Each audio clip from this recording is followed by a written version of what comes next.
श्री गणेशाय नमः। श्री वररामचंद्राय नमः। श्री हनुमते नमः। श्री गुरुचरण कमलेभ्यो नमः। उमापति महादेवाय नमः। भक्तजन, बाबा गोस्वामी तुलसीदास रचित श्री रामचरितमानस के अर्थ सहित व्याख्या की श्रृंखला में आज जिस प्रसंग पर हम लोग चल रहे हैं, राजा भानु प्रताप और कपटी मुनि का प्रसंग है। राजा भानु प्रताप को कालकेतु शूकर रूप रखकर छल कर उसे राजा भानु प्रताप को भुलवाकर कपटी मुनि अर्थात वह राजा जिसका राज्य छीन लिया है, सेना को पराजित किया और वह समर और राज्य छोड़कर भागा हुआ राजा कपट कर मुनि वेश धारण किए हुए उसके आश्रम में कालकेतु लेकर आता है। और यहाँ पर जो तापस है, कपटी मुनि है, वह राजा को मन वचन और कर्म तीनों तरह से अपने वश में कर लेता है और राजा उसके वशीभूत हो जाता है। और कपटी नृप राजा से कहता है कि अब जाइए, सो जाइए, बहुत रात हो गई है और आपको सोते ही सोते आपके घोड़े सहित आपके यहाँ महल पहुँचा दूंगा अपने तपोबल से। तो वहीं से कि शयन कीन्ह नृप आय सुमानी, आसन जाई बैठ छल ज्ञानी, श्रमित भूप निद्रायति आई, सो किमि सोव सोच अधिकाई। और वह कपटी जाकर आसन पर बैठ गया और राजा कपटी मुनि का कहा मानकर, उनकी आज्ञा मानकर शयन के लिए चले गए। और राजा जी थके हुए थे तो उन्हें खूब गहरी नींद आ गई। अकाल केतु निशिचर तह आवा, जेहि सूकर हुई नृप ही भुलावा, परम मित्र तापस नृप केरा, जानई सो अति कपट घनेरा। तो वहां कालकेतु राक्षस कपटी मुनि के पास आता है, उस तापस के पास आता है। और कालकेतु वही है जिसने सुअर का रूप धारण कर सुअर रूप में राजा को भटकाया था। और वह कालकेतु तपस्वी राजा का बड़ा मित्र था, यानी कपटी मुनि का बहुत बड़ा मित्र था और खूब छल प्रपंच को भी जानता था। तो इस तरह राजा भानु प्रताप से कपटी राजा, जो कपटी मुनि है वास्तव में राजा, तो यहां पर भानु प्रताप ने यह सोचकर उस कपटी राजा और कालकेतु को छोड़ दिया कि यह अकेला मेरा क्या कर सकता है। किंतु तेजस्वी शत्रु अकेला भी हो तो उसे छोटा नहीं समझना चाहिए। और इसी पर बाबा गोस्वामी तुलसीदास जी ने उदाहरण दिया है कि रिपु तेजसी अकेल अपि, लघु करि गनियन ताऊ, अजहु देत दुख रवि शशि, सिर अवशेषित राव। यानी तेजस्वी शत्रु को अकेला भी यदि रहे तो उसे छोटा न समझें। तो यहां उदाहरण देते हैं कि जिसका सिर मात्र बचा था, अर्थात वह राहु आज तक सूर्य और चंद्रमा को दुख देता है। और यहां तापस ने राजा भानु प्रताप से कहा था कि आपके यहां मैं रसोई करूंगा लेकिन कोई मुझे जान ना पाए, तो ऐसा होगा कि मैं आपके उपरेहित को अपने यहां बुला लूंगा और मैं उपरेहित के स्थान पर आ जाऊंगा और यह मैं अपने तपोबल से करूंगा।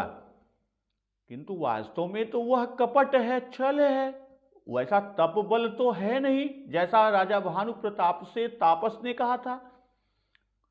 तो वह सब कालकेतु के कपट और उसके छल के बल पर कहा था। तो कालकेतु भानु प्रताप ही बाजी समेता, पहुंचाए शिक्षण माझ निकेता, नृपहि नारी पहि शयन कराई, है गृह बांधे सिबाजी बनाई।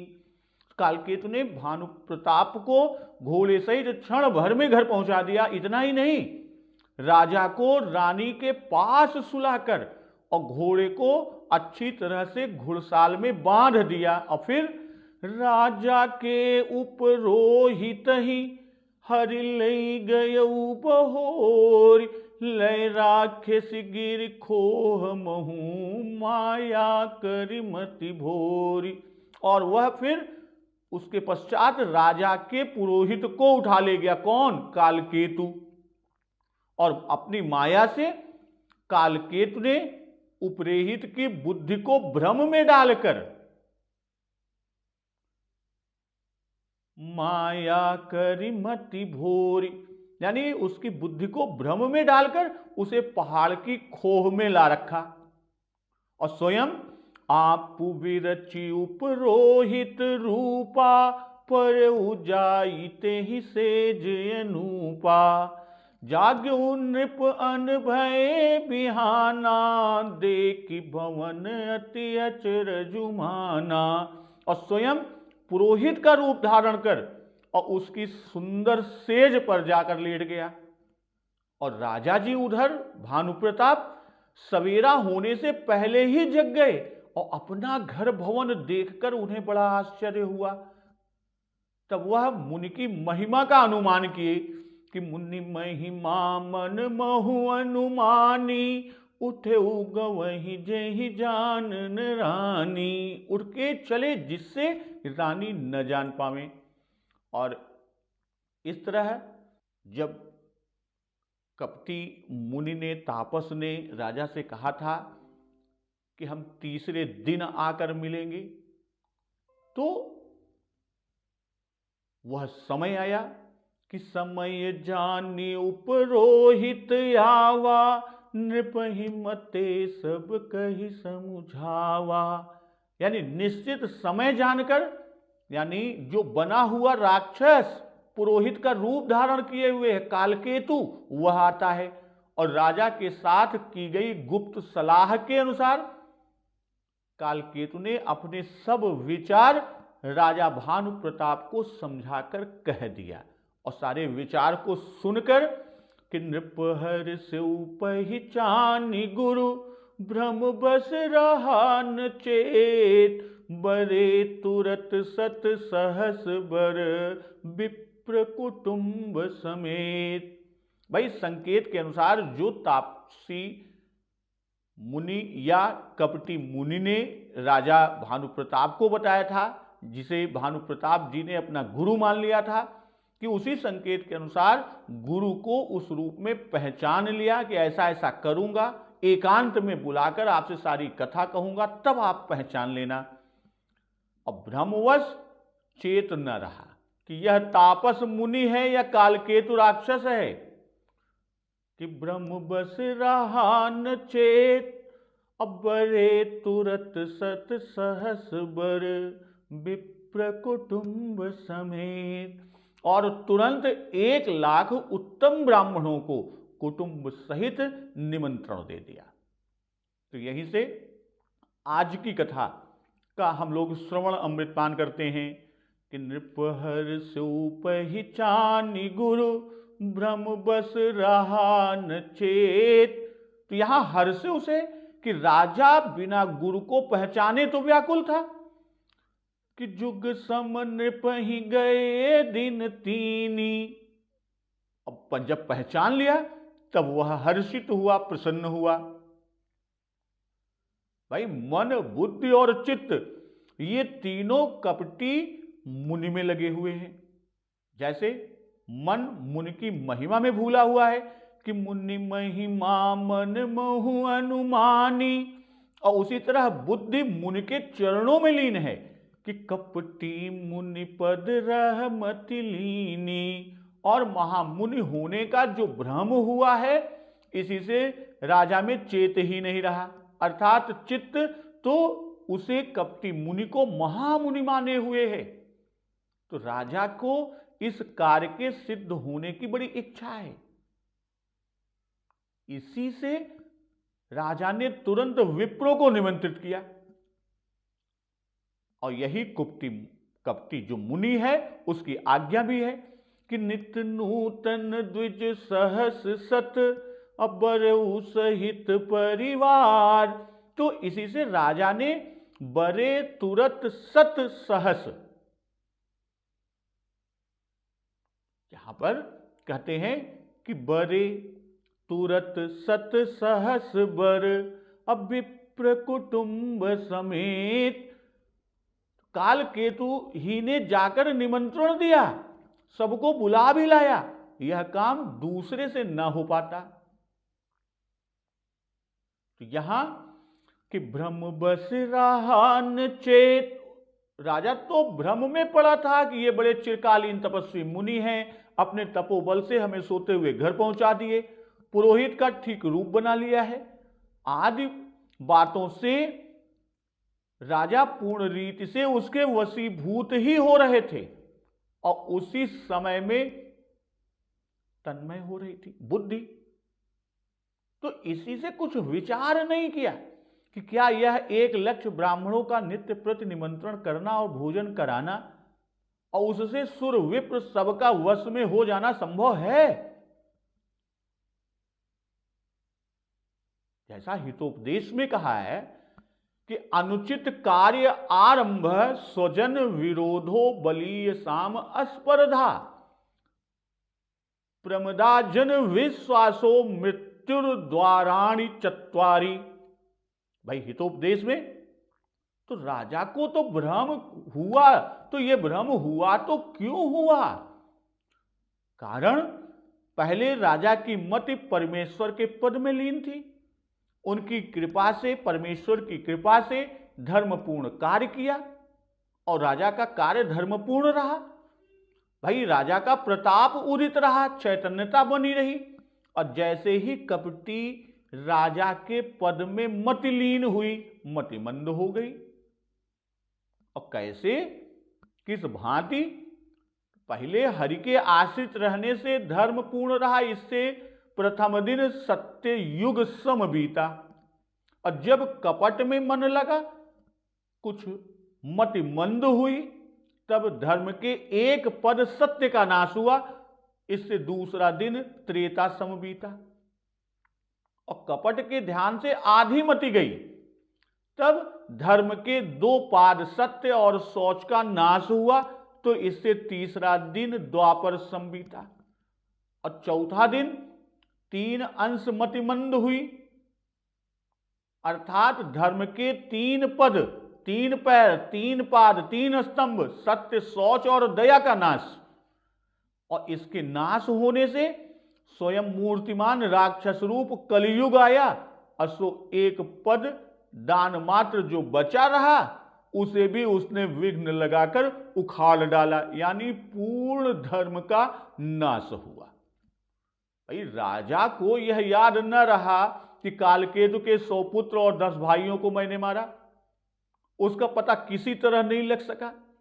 वह महामायावी है, अब बदला लेने की फिक्र में तो लगा होगा। भाई जिसके 10 भाई और सौपुत्र को मार दिए हैं तो वो बदला लेने के लिए लगेगा। कहीं यह सब उस राक्षस की माया तो नहीं? नहीं तो भैया एक आदमी इतने आदमियों की रसोई अकेले कैसे बनावेगा? किंतु बनाया। और रसोई कैसी रही कि उपरोहित जेवनार बनाई, छरस चार विधि जस श्रुति गाई। माया मैं ते ही कीन रसोई, बिंजन बहुगन सकै न कोई। विविध मृगन कर आमिष राधा, तेहि मऊ बेप्रमा सुखल साधा। भाई यहां पर विभिन्न प्रकार के व्यंजन जो पुरोहित के रूप में स्वयं कालकेतु बनकर आया है, कालकेतु ही तो पुरोहित का रूप धारण किया है, उसने खटरस और 4 प्रकार की रसोई बनाई। जैसी कैसी रसोई कि श्रुतियों यानी सूप शास्त्र और पाक शास्त्र में वर्णित है कि छरस 4 विधि जस श्रुति गाई, कि जैसा कि श्रुतियों में सूप शास्त्र और पाक शास्त्र में वर्णन किया गया है, उसी पर 6 रस, खटरस और 4 प्रकार की रसोई को बनाया। माया मैं ते ही कीन रसोई, व्यंजन बहुगन सकै न कोई। और कालकेतु ने मायामय रसोई बनाई। और भोजन के पदार्थ तो बहुत थे, कोई गिन नहीं सकता था, इतना था। अब विविध मृगन कर आमिष राधा, तेहि महु विप्रमा सुखल साधा।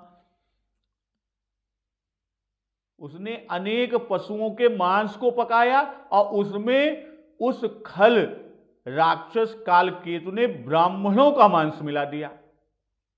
अब जो रसोई बनी है कि उपरोहित जेवनार बनाई, छरस 4 विधि जस श्रुति गाई।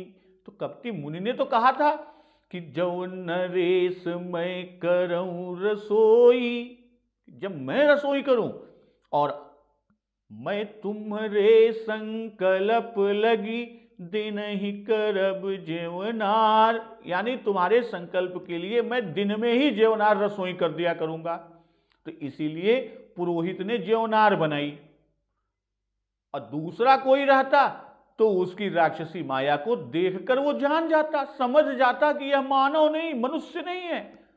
इसी से उसने वहां यानी कालकेतु ने वहां किसी दूसरे को नहीं रखा और ऊपर से दिखाया कि हम सिद्ध पुरुष हैं, हमारी सिद्धि है, हमारा भोजन जो मैंने बनाया है उसको खाने से ब्राह्मण वश में हो जाएंगे और दूसरे के हाथ के बनाए हुए से वश में नहीं होंगे। तो माया मैं ते ही कीन रसोई, व्यंजन बहुगन सकै न कोई। भाई जैसा आगे कहा कि तहन असन नहीं विप्र सुआरा, कि ये सब व्यंजन राक्षस की माया से बने थे। माया मैं ते ही कीन रसोई, कि राक्षस की माया से बने थे। इसी से कालकेतु के अंतर्धान हो जाने पर, जैसे वो अंतर्धान होता है, सारे व्यंजन भी अंतर्धान हो गए। अर्थात न तो अब कालकेतु ही रहा और न ही रसोई ही रही, न ही तो व्यंजन रहा। कि मायामय रसोई की किसने, जो उपरेहित वेश में कालकेतु आया था, वह मायामय ते कीन ही रसोई, मायामय रसोई की, कि उसके बनाने में किंचित विलंब न लगा, जरा सा भी देरी नहीं लगी। अब बिना किसी परिश्रम के 1,00,000 ब्राह्मणों का भोजन बन गया। भाई मायामय यह है कि बनाया तो थोड़ा ही, पर माया यह रची देखने वाले को अगणित दिखाई दे। अब व्यंजन बहु यानी रसोई मायामय है, किंतु पदार्थ तो सब सच्चे हैं, देखने मात्र के ही गनि सकै न कोई, कि यह माया का चमत्कार है। तो विविध मृगन कर आमिष राधा, तेहि महु विप्र मांस खल साधा। विविध मृग अर्थात हिरण, रोजा, खाबर, खरगोश, बारहसिंगा, शेर, यानी अनेकों पशुओं के मांस को बनाया और इनके मांस में ही ब्राह्मण का मांस मिला दिया। अब ब्राह्मण मांस मिलाने के लिए तो किसी ब्राह्मण का वध किया होगा, इसीलिए तो कालकेतु को बाबा गोस्वामी दास जी खल लिख रहे हैं। जैसे सुंदर कांड में बाबा जी ने उल्लेख किया कि कहु महिष मानुष धेनु खर अज खल निशाचर भक्षहि। तो पुरोहित ने सब रसोई बनाई, मांस बनाया, तब उसे खल क्यों नहीं कहा? भाई अब जो वो रसोई बनाया, ब्राह्मण मांस को भी मिलाया, तो इसका मतलब ब्राह्मण वध किया, इसलिए खल कहा। अब भोजन कहु सब विप्र बुलाए, पद पखारी सादर बैठाए। परुसन जब ही लाग मही पाला, भय आकाश बानी तेहि काला। विप्र वृंद उठी उठी गृह जाहू, है बड़ी हानि अन्न जनि खाहू। अभयौ रसोई भूसुर मासु, सब द्विज उठे मानि विश्वासु। कि भोजन कहूं सब विप्र बुलाए, यानी सब ब्राह्मणों को लिए भोजन जो बनाया था, तो सभी ब्राह्मणों को भोजन के लिए बुलाते हैं। अब बुलाकर चरण सबके धोते हैं, अर्थात सबको आदर पूर्वक चरण धोकर बैठाए। अपरुषन जब ही लाग मही पाला, भय आकाश बानी तेहि काला। और ज्यों ही राजा परसने लगे, भाई यही तो कहा था तापस मुनि, जिसे राजा भानु प्रताप अपना गुरु मान बैठे थे, महामुनि माने थे, कि मैं रसोई बनाऊंगा और आप परसेंगे। तो राजा जैसे ही परसने लगे, त्यों ही उसी समय आकाशवाणी होती है कि भई आकाश बानी तेहि काला। अब विप्र वृंद उठी उठी गृह जाऊ, है बड़ी हानि अन्न जनि खाऊ। कि हे ब्राह्मण वृंद, उठ उठ कर अपने अपने घर को जाओ, इस अन्न को मत खाओ, इसमें बड़ी हानि है। और क्या हानि है? भयौ रसोई भूसुर मासु, सब द्विज उठे मानि विश्वासु। कि रसोई ब्राह्मण मांस की बनी हुई है, यानी आपके इस भोजन में ब्राह्मण मांस मिला हुआ है। और सब ब्राह्मण उस आकाशवाणी का विश्वास कर उठकर खड़े हो गए। भाई जैसे निमंत्रण तुरंत दिया गया था, वैसे ही भोजन के लिए भी तुरंत बुलाया। और सादर चरण पखारे, अर्थात पात्र आदि में चरण रखकर धोए और सादर बैठाए, अर्थात सबको आसन दिया। जैसे कि सादर सबके पांव पखारे, जथा जोग पीढ़न बैठारे।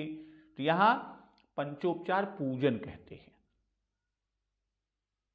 भाई पंचोपचार में क्या चीजें हैं, कैसे? कि भोजन कह सब विप्र बोलाए, यह आवाहन है। अब पद पखारी यानी पाद्य है ये, और सादर बैठारे यह आसन है। अब परुसन जब ही लाग यह नैवेद्य, और पांचवा तांबूल होता है।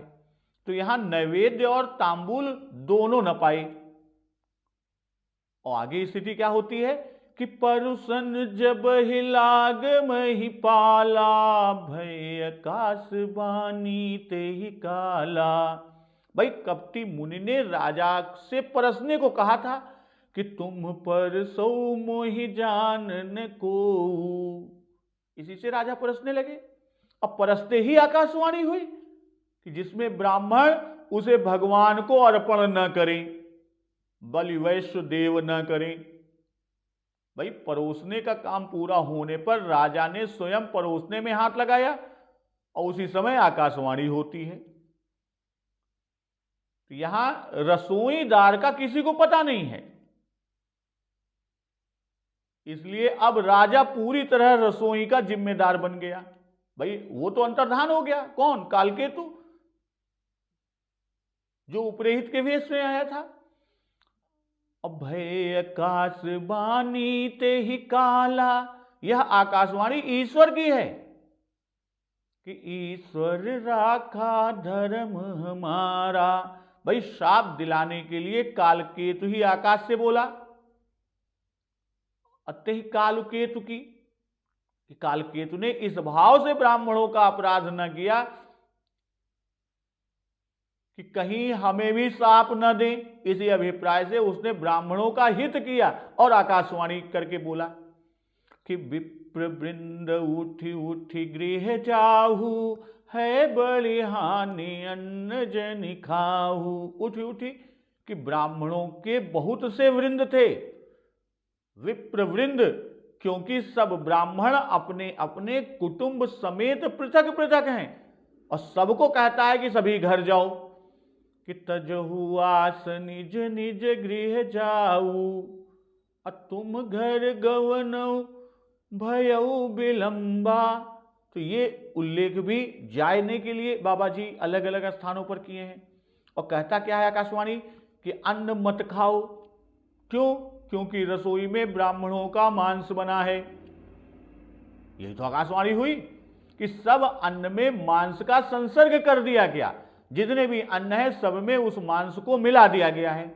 और भय बड़ी हानि, कि धर्म की हानि बड़ी है, और अन्न खाने से क्या हानि है, यह आकाशवाणी आगे कहती है कि भयो रसोई भूसुर मासु, सब द्विज उठे मान विश्वासु। भाई यह आकाशवाणी कालकेतु की है, और कालकेतु की वाणी है, इसी से उसमें उसने अपना नाम नहीं बताया। भाई यदि यह ब्रह्मवाणी होती तो अवश्य कहते कि कालकेतु राक्षस ने रसोई में ब्राह्मण का मांस बनाया है, इसलिए उठे। भाई आकाशवाणी की आज्ञा है कि उठ उठ गृह जाऊ और मान विश्वासु, कि भानु प्रताप विप्र सुरसेवी हैं, इससे कभी विश्वास न होता कि वह ब्राह्मणों का मांस खिलाएगा। पर बोलने वाला कोई दिखाई नहीं पड़ता और शब्द ही सुनाई पड़े, इसलिए यह अवश्य आकाशवाणी ही है, यह विश्वास हुआ। तो राजा के विनाशार्थ ब्राह्मणों पर अपनी करनी प्रकट करने का अवसर जानकर ही कालकेतु ने सोचा कि यदि सीधे सीधे कहूंगा तो छानबीन होने लगेगी और सारी कलई खुल जाएगी, हम पकड़े जाएंगे। तो ब्रह्मवाणी पर झटपट विश्वास होता है, इसलिए उसकी ओट से कार्य करना ठीक होगा। और तुरंत ही अदृश्य होकर आकाश में गया, व्योम में गया और व्योम की आकाशवाणी कर दी। अभूप विकल मति मोह भुलानी, भावी बस नयाव मुख बानी। राजा व्याकुल है, बिल्कुल हैरान है, उसकी बुद्धि मोह से भूली हुई है, अर्थात पूरी तरह से नष्ट हो चुकी है। अब बोले विप्र सकोप तब, नहीं कचुकीन है विचार, जाई निशाचर हो नृप मूढ़ सहित परिवार। भाई होनहार, उसके मुख से वचन नहीं निकल रहा, ये होनहार की बात है, भावी की बात है। तो तब ब्राह्मण कोप करके बोले, बोले विप्र सकोप तब, नहीं कचुकीन विचार। और उन्होंने कोई भी विचार नहीं किया, सीधे आकाशवाणी की बात को सुनी और श्राप दे दिया कि जाई निशाचर हो नृप मूढ़ सहित परिवार। और कहा, हे मूर्ख राजा, तू परिवार सहित जाकर निशाचर हो जाओ या निशाचर होगे। तो यहां मोह से बुद्धि नष्ट हो जाती है। मुनि अति विकल मोह मति नाठी। तो राजा मोह के वश में है, इसी से उसकी बुद्धि नष्ट हो गई। भाई राजा को चाहिए था कि अपना सब वृत्तांत ब्राह्मणों के चरणों पर गिरकर कह देता, प्रार्थना करता कि भगवान कोप मत कीजिए, विप्रवर कोप मत कीजिए, गुस्सा मत कीजिए, पहले हमारा सारा व्यथा तो सुन लीजिए, हमारा सारा वृत्तांत तो सुन लीजिए, और यदि उस पर भी अपराध मुझे सिद्ध होता है तो अवश्य दंड दीजिए। भाई संभव है कि अपना वृत्तांत भानु प्रताप ब्राह्मणों से कह देता तो हो सकता है ब्राह्मण श्राप न देते।